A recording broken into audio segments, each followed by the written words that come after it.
A desperate mother stands alone in the Wild West, holding her starving baby close to her chest as cold wind cuts across the empty land and silence feels heavier than fear. She has walked for days with no food, no water, and no strength left, watching her child grow weaker with every step. Her hands shake as the baby's cries fade into painful whimpers, and she knows death is near just as shadows move in the distance. From the dust emerge Apache women, calm and unreadable, their eyes fixed on the child. They do not raise weapons, they raise a bowl of milk, warm and real, offering life in the middle of death. The mother feels hope for the first time, but it shatters when one woman speaks softly and makes an offer that freezes her heart. They will save her baby, but the price is her future, her freedom, and a decision that will change her life forever. The story follows a young frontier mother moving slowly across dangerous land where the sun burns by day and fear walks beside her at night. She carries her baby wrapped in worn cloth, feeling the child's body grow lighter and weaker with every passing hour. The baby cries softly, then stops, then cries again, and each sound cuts deeper into her heart. She has no food left, no water, and no path that promises safety. Her feet bleed, her hands tremble, yet she keeps walking because stopping means death. She remembers the life she once hoped for and feels it slipping away with every step. The land around her is silent, offering no mercy, only endless dust and cold wind. Just as her strength begins to fail and despair takes control, she senses movement ahead. Strangers are coming, and she does not know if they bring rescue or ruin, but she knows her fate is about to change forever. As her legs weaken and her breath grows shallow, the movement ahead becomes clearer and the strangers step fully into view. A group of Apache women forming a quiet circle around her without rushing or shouting.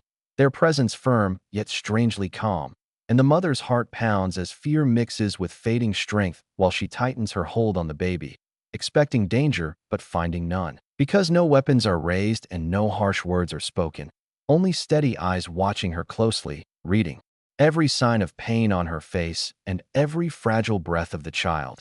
And before she can speak or beg, they see the truth themselves, the baby's pale skin, the weak cries, the way hunger has drained life from such a small body, and a heavy silence settles as understanding passes between them, carrying both mercy and purpose. And one woman steps forward slowly, lowering herself so her eyes meet the mother's trembling gaze, showing neither cruelty nor pity but a deep awareness of how close death truly is, while the others stand behind her like shadows shaped by experience. Knowing this moment carries weight beyond words, and the mother feels exposed, judged by strangers who now hold her fate without even touching her, and fear tightens her chest as she wonders if this is the end she has been running from. Yet something in their faces stops her from turning away, because there is no hunger for violence there, only a quiet decision forming, and she senses they have already chosen a path. While she still struggles to stand, and the baby whimpers again, weaker than before, breaking the silence and pulling a reaction from the group, a shared breath, a subtle shift, and the woman in front gently nods, as if confirming what must be done. And in that moment, the mother realizes these women understand survival in ways she never has, that they know loss, sacrifice, and the cost of life on this land. And while fear still grips her, a fragile thread of hope begins to form, because if they wanted her dead, it would have already happened, and instead they are watching, waiting, measuring a choice that feels older than any loss she knows. And as the wind moves through their hair and dust settles around their feet, the mother stands at the edge of a decision she does not yet understand, surrounded by strangers whose calm hides a future she cannot see, knowing only that her baby's life now rests in their hands, and whatever comes next will demand more than courage, more than pride, and more than anything she has ever been asked to give. The woman who had stepped forward lifts her hand slightly and speaks with calm certainty, her voice steady as the ground beneath their feet, and the words reach the mother slowly, each one heavier than the last, because the offer is not wrapped in kindness or threat, but stated as truth, that they will give the baby milk, they will save the child's life, and they will not allow death to take what still breathes. Yet the price is clear and unchanging. The mother must marry into their tribe and accept a life that is no longer her own. And as the meaning settles in, The world seems to narrow around her. The wind fades, the women blur, and only the sound of her baby's shallow breathing remains, reminding her why she still stands. And fear surges through her chest as she realizes there is no bargaining here, no softer version waiting to be offered, because the woman's eyes hold certainty shaped by tradition and survival, not cruelty. And the mother's thoughts race toward the life she imagined, the freedom she guarded, the path she believed she would walk alone, all now slipping away under the weight of a single choice. And she looks down at her child, seeing hunger carved into such a small face, knowing love has brought her this far, but cannot carry her any further without help. And the silence around her presses harder than any shouted demand, because no one rushes her and no one turns away. They simply wait, understanding that this decision must be hers alone, and she feels trapped between two losses, one of self and one of life. And the truth becomes impossible to escape. That refusal means watching her baby fade while holding on to a future that would feel empty forever, and her hands tighten as tears blur her vision, not from weakness, but from the weight of choosing between who she was and who she must become. And she searches the faces around her, finding no mockery, only respect for the struggle unfolding within her. And it becomes clear that this offer is not punishment, but an exchange bound by survival, an agreement older than mercy itself. And as another weak cry escapes her child's lips, the final barrier within her breaks, because love speaks louder than fear. And while her heart aches for what she must leave behind, it beats stronger for what she must protect. And in that suspended moment, surrounded by strangers who now hold her future, she understands there is no path back, only forward into a life she never imagined, shaped by sacrifice, courage, and a choice that will save her child and change her forever. The mother stands frozen as the weight of the offer presses into her chest, her breath shallow and uneven while her thoughts scatter between fear and memory. And for a moment she cannot move or speak, because her mind is trapped between the woman she was and the future now placed before her. And she remembers open roads, quiet mornings, and the belief that her life belonged only to her, shaped by her own choices and guarded independence. And the thought of surrendering that freedom fills her with panic so sharp it almost steals her strength. Yet another weak cry rises from the bundle in her arms and cuts through every dream she ever held, pulling her back into the present where survival is all that matters. And she feels guilt twist inside her for even hesitating, because her child did not ask to be born into hardship or hunger. And as she looks down, she sees eyes searching her face for comfort she can barely give, and fear turns inward, becoming doubt, then pain, then a quiet understanding that love demands more than courage. It demands sacrifice. And the longer she stands there, the more the silence surrounds her, giving her space to decide without pressure, yet offering no escape from truth. And her heart races as she imagines life among strangers, learning customs she does not know, giving herself to a future written by necessity rather than desire. And the loss feels heavy, like mourning a life that is still breathing.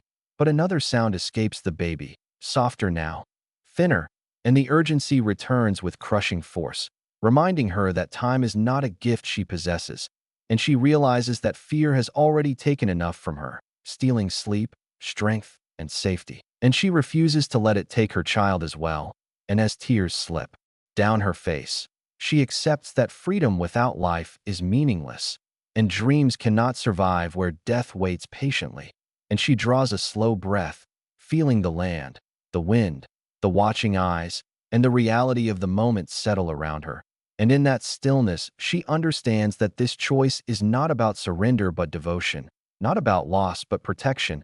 And although her heart aches for the path she must abandon, it beats stronger with purpose, and the cries she once feared now guide her forward, pushing her past hesitation and doubt. And while uncertainty remains heavy, resolve begins to grow, steady and quiet, because the love she feels for her child outweighs every fear standing in her way. And she knows that whatever life awaits beyond this moment, it will be one she chose to save another. And that truth, painful and powerful, finally gives her the strength to face what comes next. Tears fill her eyes as she lifts her head and finally meets the waiting gaze before her.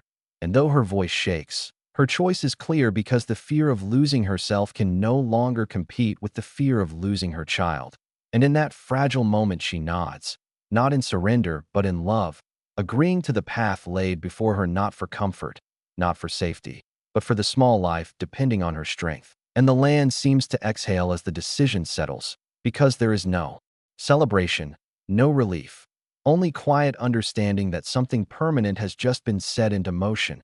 And without delay, the Apache women move with purpose, one stepping forward with a steady hand as another brings a small vessel filled with warm milk, and the mother watches closely, her heart racing with both hope and doubt, until the baby's lips touch nourishment and a sound emerges that she has not heard in days, a stronger cry, fuller and alive. An emotion breaks through her exhaustion as she feels the child stir with new energy, and the promise is no longer words but action unfolding before her eyes. And she realizes these women do not speak lightly because their honor is tied to survival itself. And as the baby feeds, color slowly returns to fragile skin, and breath becomes steadier, and the mother's body trembles, not from fear now, but from the release of holding death at bay. And hands that once felt empty now feel purpose again, and she clings to this moment, knowing there is no turning back, yet finding comfort in the truth that her choice has meaning. And the women remain close, offering quiet guidance rather than command, treating her not as property, but as someone who has paid a price few would understand.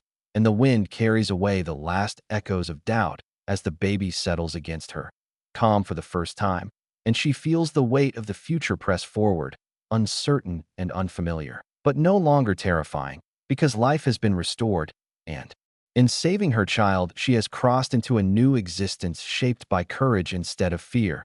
And while grief for her old dreams lingers, it is softened by the steady rise and fall of the baby's breath. And she understands that some decisions do not end a life, but transform it. And as the sun shifts across the open land, she stands changed, bound by a promise kept, walking forward into a destiny written not by chance, but by a mother's unbreakable love.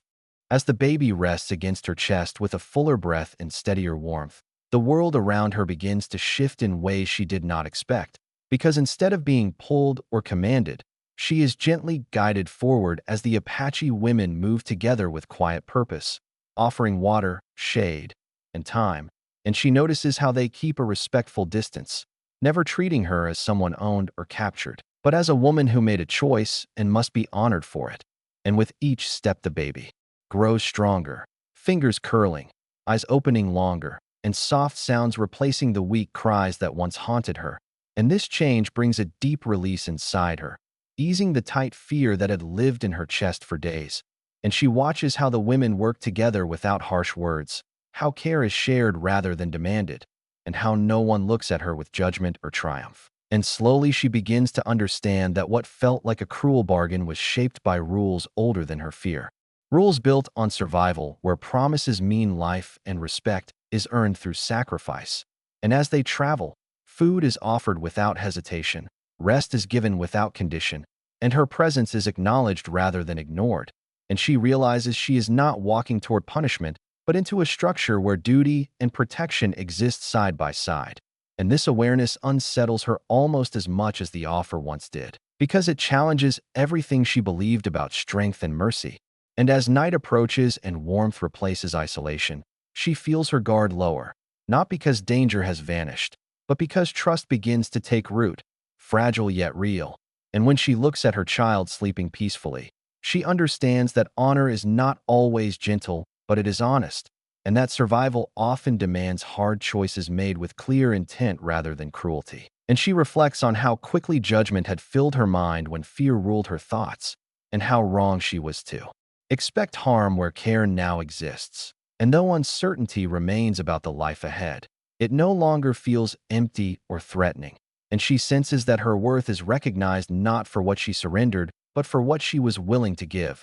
And this realization steadies her steps, because respect has replaced fear and purpose has replaced despair. And as the tribe moves onward, she moves with them not as a prisoner bound by force, but as a mother whose courage preserved life and whose decision is met with dignity.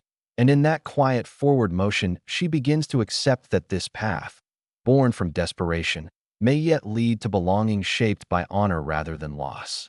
She looks down at her baby, now breathing calmly, cheeks warm, eyes full of life, and in that quiet moment the truth settles deep within her heart. She understands that love does not always arrive gently or in the shape we expect, but it always demands courage and faith. Her journey across fear, hunger, and impossible choices did not end in loss, but in transformation.